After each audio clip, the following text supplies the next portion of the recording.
지난 성탄 예배가 생각나시나요? 저는 지난 성탄 예배 때 큰 충격에 빠졌습니다. 왜냐하면 아동부 아이들이 앞에 나와서 그동안 예배 때 배운 말씀들을 제법 긴 말씀들이었는데 잘 암송하는 모습들을 보며 저는 큰 충격에 빠졌습니다. 여기 계신 분들도 아이들이 말씀 암송하는 모습을 보며 저처럼 충격에 빠지신 분들도 계실 거고, 아, 나도 저처럼 저렇게 외우던 때가 있었는데 하고 잠시 추억을 회상하셨던 분들도 있을 것 같습니다. 저도 신학대학원을 준비할 때 제법 많은 암송을 하고 있었습니다. 시험을 볼 때 말씀 암송하는 문제도 나오기 때문이었습니다.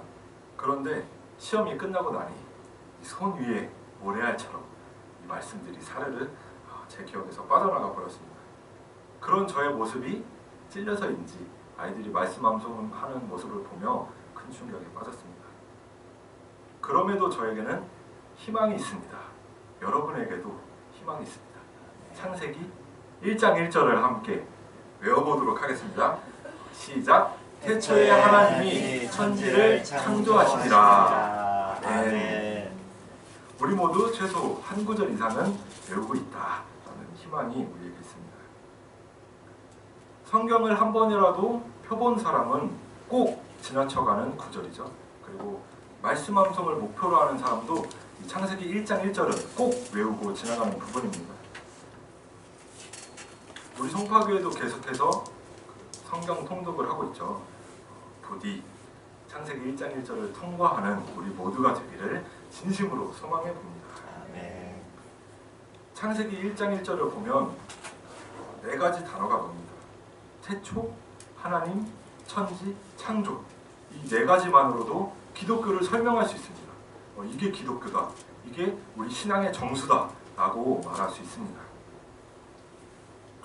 이것을 믿음으로 받아들일 때 우리의 인생이 새롭게 되는 놀라운 은혜가 우리에게 허락됩니다. 오늘 본문은 천지가 창조된 이후 아담과 하와가 함께하던 한 시점을 시작으로 하고 있습니다. 하나님은 삼위일체 하나님이십니다. 그것을 믿으십니까? 아멘. 아멘입니다. 성부, 성자, 성령의 이 충만하고 넘치는 사랑으로 인해서 이 세상이 창조되었습니다. 그리고 우리 인간들이 창조되었습니다. 우리 인간은 태어날 때부터 하나님의 무한한 사랑을 정말 우리가 한 것 없이 값없이 누리던 존재였죠. 하나님께서 천지를 창조하시고 아담과 하와에게 세상을 다스리고 경영하라고 명령하셨습니다. 이것은 하나님의 명령은 강압적인 것이 아니라 세상과 더불어 살아가라 라는 축복을 우리에게 허락하신 것입니다. 이것은 곧 하나님이 지으신 세상을 누리라, 풍성한 은혜를 너희는 그냥 누리라 라고 말씀하신 것입니다. 다만 선악과 하나만 먹지 말라 라고 말씀하셨습니다. 오늘 본문 3장, 우리가 함께 읽은 3장 1절에서 13절까지의 말씀을 보면 크게 두 부분으로 나눌 수 있습니다. 앞부분은 인간의 범죄, 그리고 뒷부분은 하나님의 찾으심, 이렇게 크게 두 가지로 나눌 수 있습니다. 3장 1절을 보면 뱀이 등장하죠. 사탄은 뱀의 간교, 즉 지혜를 이용하여 아담과 하와에게 접근합니다. 그리고 하와에게 질문을 던지며 본문의 이야기가 시작합니다. 뱀이 말하죠. 하나님이 참으로 너희에게 동산 모든 나무의 열매를 먹지 말라 하시더냐. 뱀의 목적은 아담과 하와에게 선악과를 먹이는 것이었습니다. 그래서 이 하나님과의 관계가 틀어지도록 만드는 것이 뱀의 목적이었습니다. 뱀은 이 목적을 위해서 자신의 의도를 숨긴 채 아담과 하와에게 질문의 형식으로 접근하고 있습니다. 이 질문의 형식에 우리는 주목할 필요가 있습니다. 함께 3장 1절 읽어보도록 하겠습니다. 창세기 3장 1절입니다. 그런데 뱀은 여호와 하나님이 지으신 들짐승 중에 가장 간교하니라. 뱀이 여자에게 물어이르되 하나님이 참으로 너희에게 동산 모든 나무의 열매를 먹지 말라 하시더냐. 참으로 먹지 말라 하시더냐? 참으로? 라는 질문은 뱀이 얼마나 간교한 존재인지, 간사하고 교묘한, 교활한 존재인지 알 수 있는 구절입니다. 왜냐하면 뱀은 이미 하나님께서 아담과 하와에게 선악과를 먹지 말라라고 말씀하신 그 명령을 정확하게 알고 있었습니다. 그렇기 때문에 자신이 원하는 대답을 얻기 위해 하나님의 말씀을 교묘하게 왜곡하는 전략을 세웁니다. 우리 역시, 그리고 예수님 역시 사탄에게 이러한 교묘한 공격을 당하셨습니다. 사역을 시작하시며 광야에서 사탄을 대적하실 때 이런 경험을 하셨습니다. 누가복음 4장 10절을 보면 사탄은 교묘하게 하나님의 말씀을 인용합니다. 제가 요약해드리자면 이런 내용입니다. 사탄이 말합니다. 하나님이 너를 위하여 천사들을 보내셨어. 네가 여기서 뛰어내려도 네 발이 돌에 부딪히지 않을 거야. 왜냐하면 시편에 그렇게 나오거든. 말씀을 제멋대로 사용하고 인용해버립니다. 그러나 예수께서는 마귀의 유혹에 주 너의 하나님을 시험하지 말라 라고 당당하게 말씀하시며 마귀를 쫓아내십니다. 예수님은 교묘하게 하나님의 말씀을 왜곡하고 이용하는 사탄의 공격에 맞설 수 있는 존재였습니다. 왜냐하면 예수님은 하나님 자신이기 때문이죠. 그런데 오늘 안타깝게도 이 하와는 예수님과 같은 전능한 존재가 아니었습니다. 온전하지 못한 인간이었죠. 우리처럼 온전하지 못한 인간이었습니다. 하와는 뱀의 질문을 듣고 흔들리기 시작합니다. 생각이 많아졌어요. 이는 3절에서 확인할 수 있습니다. 뱀의 질문에 하와가 말합니다. 하나님께서 너희는 먹지도 말고 만지지도 말라고 하셨어. 먹지도 말고 만지지도 말라. 여러분, 이 말이 맞을까요? 언뜻 보면 맞는 말 같죠. 하나님이 먹지 말라 그랬으니까 만지지도 말라 라고 우리가 연상할 수 있잖아요. 그런데 하나님께서 하신 말씀과는 조금 다릅니다. 이 말씀은 선악과에 대한 하나님의 말씀을 볼 필요가 있는데요. 창세기 2장 17절에 나옵니다. 제가 간단하게 읽어보겠습니다. 선악을 알게 하는 나무의 열매는 먹지 말라. 끝입니다. 먹지도 말라. 끝. 분명히 하와는 만지지도 말라 라는 말을 덧붙였는데 어디에도 만지지 말라 라는 말은 나오지 않습니다. 위심까지만 한번 찾아보셔도 괜찮습니다. 죄라는 것은 너무나 간사하고 교묘해서 우리 내면 깊숙이 파고드는 힘이 있습니다. 가랑비에 옷 젖는다라는 말이 있잖아요. 가랑비에 옷 젖듯이 우리도 모르게 어느새 죄가 우리의 깊숙한 곳까지 스며듭니다. 그 한마디로 인해서 참으로 먹지 말라고 했어. 진짜 확신해? 그 한마디 때문에. 뱀의 질문에 하와는 어쩌면 자신도 몰랐던 자신을 발견하게 되었던 것 같습니다. 참으로? 정말 내가 하나님처럼 될 수 있을까? 선악을 분별할 수 있는 존재가 될 수 있을까? 하와는 자신조차 몰랐던 작은 욕망의 불씨가 뱀의 질문에 유혹에 세상을 집어삼키는 커다란 불씨로 자랄 줄 몰랐습니다. 이제는 자신의 힘으로 그 불을 끄려고 해도 그 욕망은, 그 불길은 자신 스스로, 하와 스스로 다스릴 수 있는 불이 아니었습니다. 욕망의 불, 죄악의 불은 결국 곁에 있던 아담에게도 번졌습니다. 그 한순간의 선택 때문에, 그 한순간의 질문 때문에. 선악과를 먹으라는 뱀의 달콤한 유혹처럼 우리 역시 우리 입맛에 맞게 준비된 수많은 죄의 유혹들 속에서 살아갑니다. 우리는 모두 마음속에 다양한 종류, 다양한 크기의 욕망들을 품고 살아가는 존재입니다. 사탄은 늘 우리 마음속에 있는 이 욕망, 이 죄성을 우리 밖으로 끌어내려고 온갖 방법을 동원합니다. 우리를 공격합니다. 그래야 하나님과 멀어질 수 있기 때문에, 그래야 뱀, 죄가 가지고 있는 그 스스로의 목적을 달성할 수 있기 때문에. 사탄은 본문에서 직접적으로 죄를 지으라고 선언하지 않습니다. 하와에게 나타났을 때 하와야, 저 선악과 먹어봐, 저 선악과 먹어봐 라고 말하지 않습니다. 죄를 지으라고 말하지 않습니다. 다양한 방법을 통해서 하나님의 말씀을 어기도록 만드는 존재가 바로 사탄이기 때문입니다. 제가 예를 들어드리면 이렇게 질문합니다. 이 정도는 하나님이 용서해 줄 것 같은데 사랑의 하나님이잖아. 사랑의 하나님 맞잖아. 또는 남들은 너보다 더해. 너는 남들보다 더 열심히 살고 있어. 그 정도는 괜찮을 것 같은데? 라는 식으로 우리에게 접근합니다. 이렇게 흔들리는 하와의 마음에 작은 틈이 생겼습니다. 작은 틈을 뱀은 이 틈을 놓치지 않고 집요하게 파고듭니다. 4절, 5절 함께 읽어보도록 하겠습니다.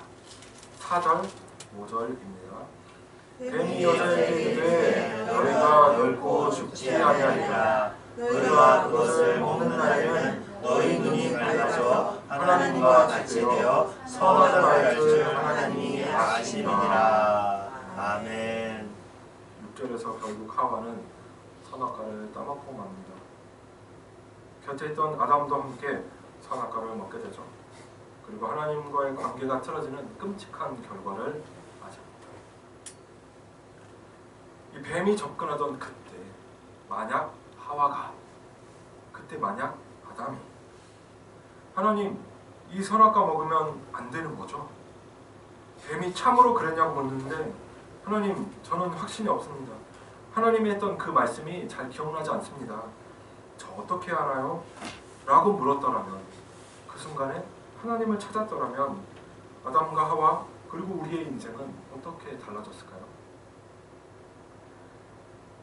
계속해서 접근하고 있는 이 질문이라는 것은 필연적으로 질문에 대한 대답을 요구합니다. 그리고 이 질문이 갖고 있는 특징은 누가 말했느냐, 그리고 어떤 의도를 가지고 말했느냐라는 것이 정말 중요하고 우리가 그것을 잘 파악해야 합니다. 그래서 공부 잘하는 사람들은, 저는 이것을 잘 몰랐던 것 같아요. 공부 잘하는 사람들은 말하잖아요. 이 문제를 내는 이 출제자의 의도를 파악해라. 누가 문제 내는지, 그리고 누가 어떤 의도를 가지고 있는지를 파악해라. 그러면 이 정답을 찾을 수 있다. 라고 말하더라고요. 저는 잘 몰랐습니다.